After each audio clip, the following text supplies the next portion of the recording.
Dan jangan takut berkompetisi, jangan takut bersaing.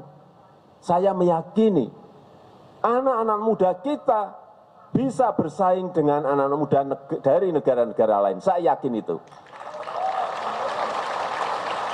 Salam Zetasian. Tahukah kalian bahwa Indonesia merupakan tuan rumah lebih dari 2.000 startup? Angka tersebut sekaligus menempatkan Indonesia di urutan 5 besar sebagai negara dengan startup terbanyak di dunia loh. Luar biasa sekali bukan? Eksistensi startup dan perkembangannya yang tinggi di Indonesia membuktikan bahwa bisnis ini sangatlah menjanjikan. Lantas, apa yang ada di pikiran kalian jika mendengar bisnis startup? Mungkin sebagian orang mengenal bisnis startup adalah perusahaan yang bergerak di bidang teknologi dan digital. Bagi kalian yang berpikir demikian, itu tidaklah salah. Namun, apa sebenarnya startup? Yuk kita simak informasinya dari Zeta Media Indonesia kali ini. Simak baik-baik ya. Tapi sebelum masuk ke pembahasannya, kita mau ingetin lagi nih. Jangan lupa untuk klik subscribe, like, dan share informasinya supaya memberikan manfaat untuk banyak orang.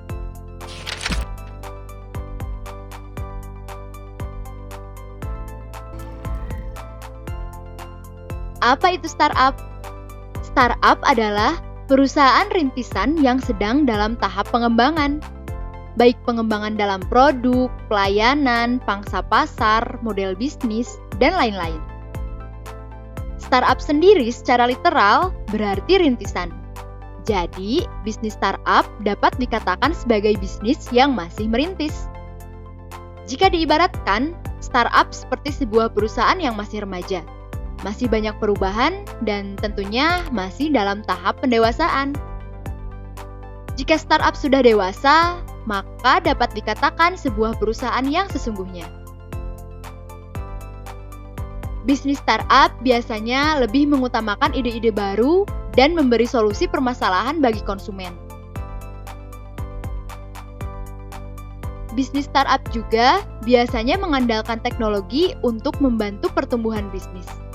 Maka tidak salah jika sebagian orang memandang bahwa bisnis startup itu merupakan bisnis yang bergerak di bidang teknologi.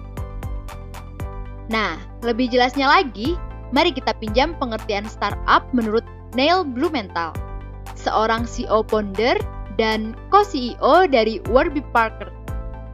Menurutnya, startup adalah perusahaan yang dirancang untuk memecahkan masalah, di mana solusinya tidak terbatas dan kesuksesannya pun tidak terjamin. Terdengar sulit? Mari kita bedah pengertiannya pelan-pelan. Dirancang untuk memecahkan masalah. Berbeda dengan perusahaan biasa yang mengeluarkan produk sesuai permintaan pasar, apa yang diproduksi oleh startup, baik berupa barang maupun layanan, lebih menyoroti masalah yang ada di pasar.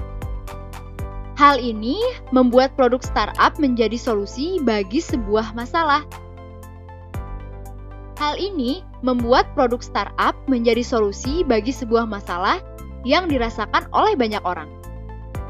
Itulah mengapa startup dikenal dengan problem solver dan memiliki ciri khas memecahkan masalah menggunakan teknologi. Solusinya luas. Solusi yang dibawa oleh startup tidak sekedar menyelesaikan satu masalah utama saja, melainkan juga memberikan solusi ke masalah-masalah spesifik lainnya yang bersangkutan dengan masalah utama. Kesuksesannya tidak dapat dijamin. Terakhir, startup adalah bisnis yang memiliki resiko tinggi. Dan memang tidak sedikit startup yang akhirnya tumbang karena berbagai hal. Seperti hasil riset dari CB Insight, ada 3 alasan teratas startup bisa gagal, yaitu 38% kegagalan disebabkan oleh kehabisan uang atau gagal menambah modal baru. Artinya, startup gagal dalam mengelola dan mengamankan pembiayaan. 35% kegagalan diakibatkan oleh layanan yang tidak diperlukan oleh pasar. Artinya, startup tersebut hanya memecahkan masalah yang menarik saja, tanpa memperhatikan kebutuhan dari pasar atau konsumen. Sehingga solusi yang ditawarkan tidak menarik minat di pasaran. Dan terakhir, 20% kegagalan diakibatkan oleh ketidakmampuan bersaing.